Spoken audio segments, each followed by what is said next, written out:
Hello friends, હું Jitendra Nandasana Delta school online YouTube એજ્યુકેશનની અંદર આપનું સ્વાગત કરું છું. આજથી આપણે ધોરણ 11 કોમર્સના લેક્ચરની શરૂઆત કરીએ છીએ. અત્યારે આપણી પાસે એજ્યુકેશનનો એક જ વે છે, યુટ્યુબ લેક્ચર. આપ ઘરે બેઠા બેઠા એક જ કામ કરવાનું છે કે જે લેક્ચર આવે છે હવેથી તમારે દરરોજ એક લેક્ચર આવતા રહેશે, અલગ અલગ સબ્જેક્ટ વાઇઝ. જે લેક્ચર આવે છે એ લેક્ચરને બરાબર ધ્યાનથી અભ્યાસ કરવાનો. ને ઇંગ્લિશ માટે તો આથી આપણે અંગ્રેજીની શરૂઆત કરીએ છીએ. ઇંગ્લિશમાં અત્યારે આપણે ગ્રામરનો ટોપિક ભણીએ. ઘણા એવું વિચારે છે કે સ્કૂલ ક્યારે ચાલુ થાય કંઈ નક્કી નહીં, દિવાળીએ થાય કે દિવાળી પહેલાં કે ઓગસ્ટ મહિનામાં થાય. આપણે એ ચિંતા નહીં કરવાની. આપણે અત્યારે ગ્રામર ભણવાનું છે.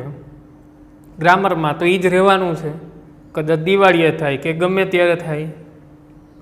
એટલે ગ્રામર માટેની એક નોટ બનાવવાની છે તમારે. એક નોટની અંદર ફૂલ સ્કેપ લઈ અને જે લેક્ચર આવે છે એ બધું ઉતારતું જવાનું છે અને એનો અભ્યાસ કરવાનો છે. તો 11મા ધોરણની અંદર ઇંગ્લિશ ગ્રામરની અંદર શું શું આવે છે, પહેલાં તો આપણે એની વાત કરીએ કે તમે 10મું ધોરણ પાસ કરી અને 11માની અંદર પ્રવેશ કરો એટલે પહેલાં તો 10માના બેઝનું ટોટલી ગ્રામર આવશે. ટેન્સ આવશે, બધા થોડાક અપ થાય. જે 10માની અંદર 10 ટેન્સ હોય તો 12માની 11-12ની અંદર 12 ટેન્સ થઈ જાય. પ્રીપોઝિશન આવશે, કન્જક્શન આવશે, active passive, indirect speech, degree. જે રીતે આપણે 10માની અંદર ફંક્શન આવે છે એમ જ 12માની અંદર 11-12ની અંદર બોર્ડની પરીક્ષાને ધ્યાનમાં રાખીને આપણે વાત કરીએ તો ધોરણ 12ની અંદર 12 માર્કના ફંક્શન પૂછાય. ફંક્શન બહુ લાંબુ ચેપ્ટર, કારણ કે બધું ગ્રામર એની અંદર આવી જાય છે. તો વિદ્યાર્થી મિત્રો, વધારે ડિલે પહેલાં આપણે આજથી જ શરૂઆત કરી દઈએ. ઇંગ્લિશની અંદર તમારે શું કરવાનું છે તો કે તમારે સૌથી પહેલાં તો એક 200 પેજની ફૂલ સ્કેપ લેવાની છે. આ ફૂલ સ્કેપની અંદર જે લેક્ચર આવે છે મારા એને ઉતારતું જવાનું છે. અને ઉદાહરણ હોય એ તમારી સાઈડની જે રફ બુક તમે વાપરતા હોય એની અંદર મૂકતું જવાનું છે. તો આજથી જ આપણે સ્ટાર્ટ કરીએ. સૌથી પહેલો લેક્ચર ગ્રામરની અંદર કે અંગ્રેજી ભણવું છે. તમે બધા અત્યાર સુધી અંગ્રેજીનો અભ્યાસ કરતા હશો, પણ બધાને એક જ પ્રશ્ન છે કે મારે અંગ્રેજી શીખવું છે અથવા તો મારે અંગ્રેજી ભણવું છે, તો શરૂઆત ક્યાંથી કરવી, સ્ટાર્ટ ક્યાંથી કરવું, આ જ પ્રશ્ન છે. અત્યાર સુધી તમે ભણો છો, હવે તો ધોરણ 4થી લઈને અંગ્રેજી આવે છે. 4 થી 10 સુધી તમે અભ્યાસ કર્યો, અલગ અલગ શાળાની અંદર બધા ભણતા હશો, પણ હવે આપણે અંગ્રેજી પાયાથી ભણવાનું છે. બે વસ્તુ બરાબર શીખવાની, અંગ્રેજી પાયાથી ભણવાનું અને અંગ્રેજીને તમારે હવે તમે 11મા પછી 12મું આવશો. 12મા પછી ગ્રેજ્યુએટ થઈને અલગ અલગ કોમ્પિટિટિવ એક્ઝામ તમે આપશો, સ્પર્ધાત્મક પરીક્ષાઓ આપશો તમે, તો એની અંદર પણ અંગ્રેજી તમને કામ આવવું જોઈએ. મોટા ભાગની પરીક્ષાની અંદર ઇંગ્લિશ છે એ 15થી લઈને 25 માર્ક સુધીનું પૂછાય. એ બેઝ પણ આપણો હોવો જોઈએ, એ પણ કામ આવવું જોઈએ. તો સૌથી પહેલાં આજે આપણે ઇન્ટ્રોડક્શન ઓફ વર્બ, ક્રિયાપદની સમજૂતી શીખવાની છે. મિત્રો, આપણી જોડે ઘણા બધા ક્રિયાપદો છે. ગુજરાતીમાં આપણે વાત કરીએ આપણી માતૃભાષાની અંદર તો ખાવું, રમવું, વાંચવું, લખવું, કેટલા બધા ક્રિયાપદો છે આપણી જોડે. સેમ એ જ ક્રિયાપદો આપણી ઇંગ્લિશમાં છે. જો ગુજરાતી સારું તો અંગ્રેજી સારું રહેવાનું જ છે. તો આ ક્રિયાપદોનો અભ્યાસ કરવાનો છે. આજે બોર્ડ પર મેં લખ્યા છે ક્રિયાપદો. 3 ક્રિયાપદો છે, બી, હેવ અને ડુ. આ 3 ક્રિયાપદો આને આપણી ભાષા અંગ્રેજીની અંદર સહાયકારક ક્રિયાપદ કહેવાય. ઇંગ્લિશ ગ્રામરના સહાયકારક ક્રિયાપદો છે બી, હેવ અને ડુ. તો આ 3 ક્રિયાપદનો આપણે સૌથી પહેલા અભ્યાસ કરવો પડે. પણ જનરલી અત્યાર સુધી ઘણા બધા એવું વિચારતા હશે અથવા તો એવું ભણ્યા હશે કે ક્રિયાપદના 3 રૂપો હોય. તમને બોર્ડ પર જોઈને આશ્ચર્ય થશે કે સાહેબે તો ક્રિયાપદના 5 રૂપો લખ્યા છે. ક્રિયાપદના 5 રૂપો હોય. V1 એટલે ક્રિયાપદનું મૂળ રૂપ, V2 એટલે ક્રિયાપદનું ભૂતકાળનું રૂપ, V3 એટલે ક્રિયાપદનું ભૂત કૃદંત, V4 એટલે વર્તમાનકાળનું રૂપ અને V5 એટલે વર્તમાન કૃદંત. ક્રિયાપદના 5 રૂપો આપણે પાકા કરવાના છે. હવેથી આપણે ક્રિયાપદને 5 રૂપોમાં જ ડિવાઈડ કરવાનું છે. મૂળ રૂપ, ભૂતકાળનું રૂપ, ભૂતકૃદંત, વર્તમાન રૂપ અને વર્તમાન કૃદંત. આ 5 રૂપોનો જ હવેથી આપણે અભ્યાસ કરવાનો છે. જે 3 રૂપનો અત્યાર સુધી તમે અભ્યાસ કરતા એની જગ્યાએ હવે તમારે 5 રૂપનો હવેથી અભ્યાસ કરવાનો છે. બી ક્રિયાપદનું મૂળ રૂપ છે. તો આ બીનું ભૂતકાળનું રૂપ શું થાય છે? તો કે વોઝ ને વર. અને તમે વેર પણ બોલો છો અને વર પણ બોલાય છે. બી ક્રિયાપદનું ભૂતકાળનું રૂપ વોઝ ને વેર. ભૂતકૃદંત શું છે? તો કે બીન. અને બી ક્રિયાપદનું વર્તમાનકાળનું રૂપ શું છે? તો કે એમ, ઇઝ, આર. વિદ્યાર્થી મિત્રો, અત્યાર સુધી તમે અંગ્રેજી ભણ્યા છો, તમે બધાએ આનો ખૂબ પ્રયોગ કરેલો હશે. એમ, ઇઝ ને આરનો. પણ કદાચ કોઈ એમ પ્રશ્ન પૂછ્યો હોય કે એમ, ઇઝ, આર શું છે, તો ઘણા બધાને ખબર નહીં હોતી. તો હવે ધ્યાન રાખો કે એમ, ઇઝ, આર બી નામના ક્રિયાપદનું વર્તમાનકાળનું રૂપ છે, અથવા તો એમ, ઇઝ, આર વર્તમાનકાળનું રૂપ છે. હવે આપણને ખ્યાલ હોવો જોઈએ. અને બિગ તો વર્તમાન કૃદંતની અંદર બધે આઈએનજી વાળું ફોર્મ આવે છે ક્રિયાપદનું. વર્તમાન કૃદંતની અંદર હંમેશા ક્રિયાપદનું આઈએનજી જ આવશે. એવી જ રીતે હેવ નામનું ક્રિયાપદ છે. હેવનું ભૂતકાળનું રૂપ અને ભૂત કૃદંત બંને હેડ છે. જો સહાયકારક ક્રિયાપદનો તમારી જોડે અભ્યાસ હશે અને તમને ટેન્સ સમજતા તરત જ તમને ટેન્સનો ખ્યાલ આવી જાય. હેવનું વર્તમાનકાળનું રૂપ છે હેવ અને હેસ. અને હેવનું વર્તમાન કૃદંત છે હેવિંગ. ત્યાર પછીનું ક્રિયાપદ છે ડુ. ડુનું ભૂતકાળનું રૂપ છે ડીડ, ભૂત કૃદંત છે ડન અને વર્તમાનકાળનું રૂપ છે ડુ અને ડસ. આનો પણ આપણે પ્રયોગ કરીએ છીએ.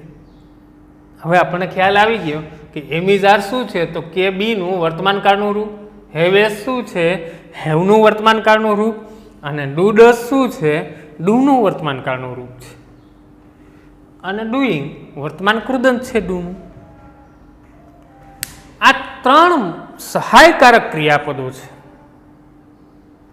અંગ્રેજી છે એ આ 3 ક્રિયાપદ જે સહાયકારક છે, ટેન્સ છે, એ એના ઉપર આધીન છે.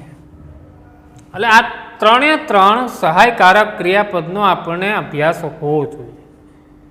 બરાબર ધ્યાનથી જોવાનું. ટુ બી એનું ભૂતકાળનું રૂપ વોઝ, વર. એનું ભૂતકૃદંત બીન. વર્તમાનકાળનું રૂપ એમ, ઇઝ, આર. વર્તમાન કૃદંત બીંગ. ટુ હેવ એનું ભૂતકાળનું રૂપ હેડ. ભૂતકૃદંત પણ હેડ. વર્તમાન કાળનું રૂપ હેવ અથવા હેઝ અને વર્તમાન કૃદંત હેવિંગ. ટુ ડુ એનું ભૂતકાળનું રૂપ ડીડ, એનું ભૂતકૃદંત ડન, વર્તમાન કાળનું રૂપ ડુ ડઝ અને વર્તમાન કૃદંત ડુઈંગ. આ 3 સહાયકારક ક્રિયાપદનો મિત્રો ફરીથી કહું છું, બરાબર લખીને અભ્યાસ કરજો, કારણ કે આ 3 સહાયકારક ક્રિયાપદ ઉપર ટેન્સ છે.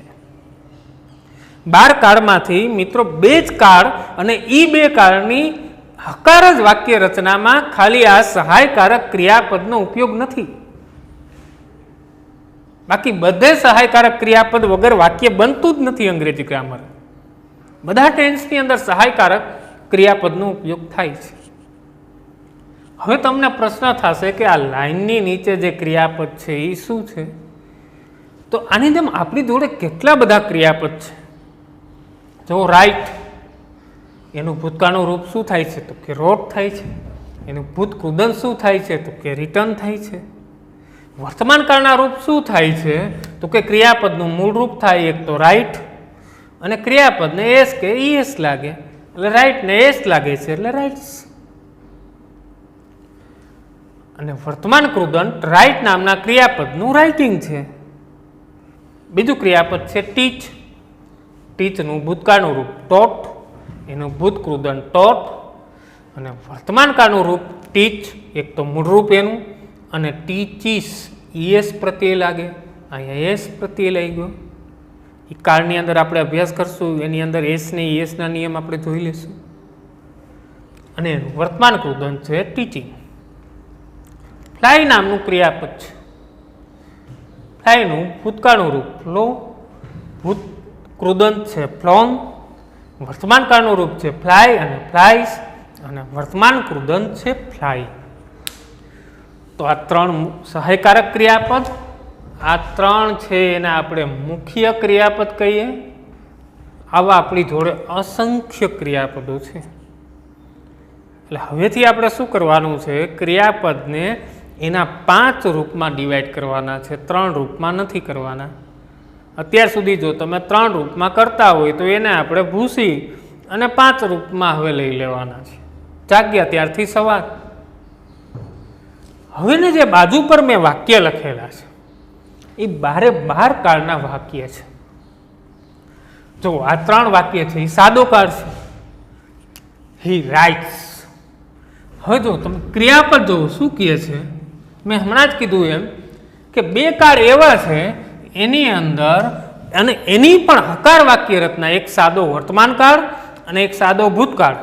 એની હકાર વાક્ય રચનામાં જ આ સહાયકારક ક્રિયાપદનો ઉપયોગ નથી, બાકી બધે છે. એના વગર પણ આપણે ઓળખી શકીએ. જો રાઇટ્સ છે તો રાઇટ્સ શું છે? આપણે અહીંયા રાઇટ્સ કરેલું છે, વર્તમાન કાળનું રૂપ છે, એનો મતલબ એવું થાય કે આ વર્તમાન છે. હવે નિયમ મુજબ નક્કી થઈ જાય કે આ સાદો વર્તમાન કાળ છે. આ વાક્ય ક્રિયાપદ ઉપરથી જ કાળ નક્કી થઈ જાય છે. હી રોટ છે. રોટ ક્રિયાપદનું ભૂતકાળનું રૂપ છે, એટલા માટે આ ભૂતકાળ છે, સાદો ભૂતકાળ છે. ભૂતકાળની હકાર વાક્ય રચનામાં ક્રિયાપદનું ભૂતકાળનું રૂપ આવે છે. હી વિલ રાઇટ ક્રિયાપદ મૂળ રૂપ છે અહીંયા, અને વિલ છે મોડલ ઓક્ઝિલરીસ છે, સહાયકારક ક્રિયાપદો છે, એટલે આ સાદો ભવિષ્યકાળ છે. હવે એક વસ્તુ મિત્રો ધ્યાન રાખવાની કે શેલ, વિલ કે can, could, might, should, would, must આ બધા પછી હંમેશા V1 જ આવે, 2 વગર. અમુક નિયમો ધ્યાનમાં રાખતા જવાના છે. ત્યાર પછી ચાલુ કાળ છે. ચાલુ કાળ he is writing an essay. તો આપણે ક્રિયાપદમાં જોઈએ તો શું છે? સહાયકારક ક્રિયાપદ ઇઝ છે, ક્રિયાપદનું આઈએનજી છે. ઇઝ શેમાં છે? તો કે વર્તમાન કાળનું રૂપ છે, એટલે આ વર્તમાન કાળ જ હોય. મુખ્ય ક્રિયાપદ પરથી આપણને નક્કી થઈ જાય કે વર્તમાન કાળ છે, પણ કયો? તો કે ક્રિયાપદનું આઈએનજી છે, એટલે ચાલુ વર્તમાન કાળ થાય. He was writing an essay. તો વોઝ રાઇટિંગ છે. વોઝ શું છે? તો કે વોઝ ભૂતકાળનું રૂપ છે. જો આપણને એ વસ્તુ નક્કી થઈ ગઈ કે આ છે ભૂતકાળ, પણ મુખ્ય ક્રિયાપદ શેમાં છે? તો કે આઈએનજીમાં છે. તો આ કયો કાળ થાય? તો કે ચાલુ ભૂતકાળ થાય. ચાલુ ભૂતકાળની અંદર આપણે ખ્યાલ આવી ગયો કે ભૂતકાળનું રૂપ કયું? તો કે વોઝ ને વેર, અને ક્રિયાપદ આઈએનજી આવે છે. વિલ બી રાઇટિંગ, વિલ પછી બી. હમણાં જ મેં કીધું સેલ કે વિલ કે કોઈ સહાયકારક ક્રિયાપદ હોય જેને આપણે મોડલ ઓક્ઝિલરીઝ કહીએ છીએ, એના પછી V1 આવે તો બી પણ V1 જ છે. જો મૂળ રૂપ જ છે અને આઈએનજી છે, એટલા માટે આને શું કહીએ આપણે? ચાલુ ભવિષ્યકાળ. He has written an essay. Has શું છે? જોઈ લો આપણા ચાર્ટની અંદર શું કહે છે? હેઝ શું છે? તો કે વર્તમાન કાળનું રૂપ છે હેવનું, એટલે આ વર્તમાન કાળ જ હોય. V3 આવે છે, મુખ્ય ક્રિયાપદ રિટર્ન છે, ભૂતકૃદન છે, એટલા માટે આપણને ખબર પડી જાય કે આ કાળ કયો છે? તો કે પૂર્ણ વર્તમાન કાળ છે. પૂર્ણ વર્તમાન કાળમાં હેવ કે has plus V3. He had written an essay. તો હેડ શું છે? આખે બધા કાળ ચાર્ટની અંદર આપેલા છે. બે જ કાળ મેં કીધું કે સાદો વર્તમાન કાળ અને સાદો ભૂતકાળ, એની હકારની જ વાક્ય રચના આ સહાયકારક ક્રિયાપદ વગરની છે. બાકી બધે સહાયકારક ક્રિયાપદ હોય. હેડ ભૂતકાળનું રૂપ છે હેવનું, ભૂતકૃદન પણ છે હેડનું. હી હેડ રિટન એન એસે. તો આ પૂર્ણ વર્તમાન કાળની અંદર હેવ ને હેઝ છે, જ્યારે પૂર્ણ ભૂતકાળની અંદર શું આવશે? હેડ, કારણ કે એ ભૂતકાળનું રૂપ છે હેવનું. He will have, shall will પછી હંમેશા V1 આવે. તો હેવ શું છે? જો છે મૂળ રૂપ. હંમેશા ધ્યાન રાખવાનું કે શેલ વિલ પછી V1 જ આવે. ઘણાને એવો પ્રશ્ન થતો કે બી કેમ આવે છે? ખ્યાલ આવી ગયું સેલ વિલ પછી અહીંયા બી શું કામ છે ચાલુ ભવિષ્ય કાળમાં? કારણ કે સેલ વિલ પછી હંમેશા V1 જ આવે, એટલા માટે બી છે. અહીંયા સેલ વિલ પછી શા માટે હેવ આવે છે પૂર્ણ ભવિષ્ય કાળની અંદર? કારણ કે એનો જવાબ એ છે કે હંમેશા સેલ વિલ કે કોઈ મોડલ ઓક્ઝિલરીઝ પછી V1 જ આવે, એટલા માટે. He has been writing an essay. Has been બધા જો ચાલુ પૂર્ણ કાળની અંદર બિન કોમન છે અને ચાલુ આવે છે, એટલા માટે આઈએનજી પણ હશે. બધી જગ્યાએ બિન છે. તો સૌથી પહેલા he has been writing an essay એટલે ચાલુ પૂર્ણ વર્તમાન કાળ, કારણ કે હેઝ છે. આપણે જોયું હેવ હેઝ વર્તમાન કાળનું રૂપ છે. હેડ બીન છે તો ચાલુ પૂર્ણ ભૂતકાળ, કારણ કે હેડ શેમાં આવે? ભૂતકાળમાં આવે છે. વિલ હેવ બીન છે તો શેલ વિલ હોય એટલે ચાલુ પૂર્ણ ભવિષ્યકાળ, વિલ હેવ અને બીન.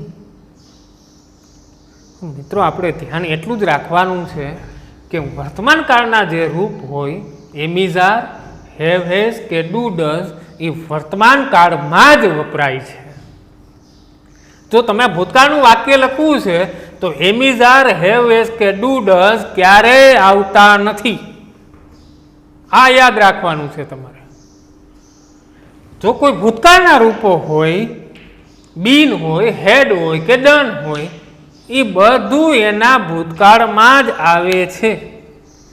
તો મિત્રો ધ્યાન રાખો, ત્રણેય સહાયકારક ક્રિયાપદનો અભ્યાસ કરો, વિડીયોને ધ્યાનથી જુઓ, નોટબુકની અંદર નોંધ કરતા જાઓ.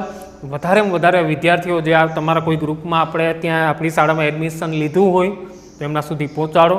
આપણી ડેલ્ટા સ્કૂલની ચેનલને લાઈક કરો, શેર કરો. Thank you very much.